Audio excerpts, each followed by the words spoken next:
वालेकुम वरहमतुल्लाहि वबरकातुहू। आज मैं आप लोगों को 8 क्लास का 1.4 चैप्टर नंबर समझाऊंगी, यानी cube and cube root. Math round में की तरफ हम लास्ट में आएंगे, क्योंकि मैथ राउंड में हमेशा लास्ट में होता है।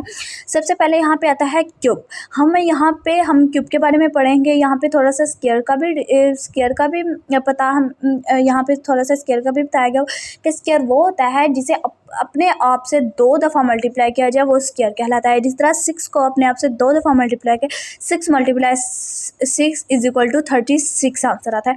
अब हम जब इसे पढ़ते हैं, ये जो है ये MCQs में इम्पॉर्टेंट होता है, ये MCQs में आ जाता है। जैसे अब हम इसे पढ़ेंगे 6 raised is the power of 2।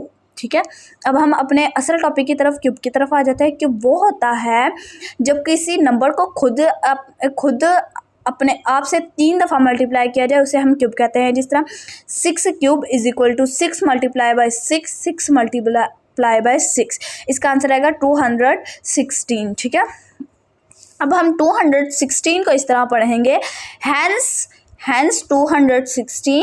मैं आपको लिख के बताती हूँ।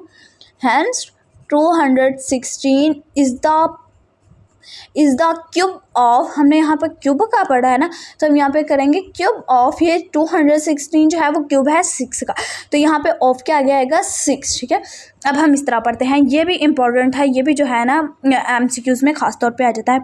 अब यहाँ पे आ जाता है, the cube of a negative numbers will always be are negative numbers. अगर हमारे पास जिस तरह के कोई भी वैल्यू है वो नेगेटिव में है, तो आगे उसका आंसर भी हमेशा नेगेटिव में आएगा। यहाँ पे जिस तरह के हमें एक बुक में एग्जांपल दी हुई है, -13³। ये अब माइनस में है और ब्रैकेट है, तो ये माइनस और माइनस हमेशा इकट्ठे साइन नहीं आते, इसलिए ये ब्रैकेट में आएंगे। और जब इनका आंसर आएगा तो वो भी जो है ना वो, अब हमारे पास ये था। अब हम जब माइनस माइनस प्लस होता है और प्लस माइनस जो है वो माइनस होता है, तो हमेशा इसका आंसर जो है वो माइनस में आएगा। अब यहाँ पे हमें उन्होंने कहा हुआ है, अ cube of any integers is called perfect cube और क्यूब नंबर, यानी कामिल मकब के तमाम इंटीजर्स जो होते हैं, तमाम क्यूब के इंटीजर्स जो होते हैं वो कामिल मकब कहलाते हैं। आज का हमारा टॉपिक जो था क्यूब, वो जो है हमारा क्लियर हुआ। अब हम अगली जो हमारी क्लास होगी उसमें हम आप लोगों को बताऊंगी क्यूब एंड क्यूब रूट। ये भी बहुत सिंपल है, आगे यहाँ पे हमारे क्वेश्चंस आ सकते हैं, क्वेश्चन नंबर 1 और 2।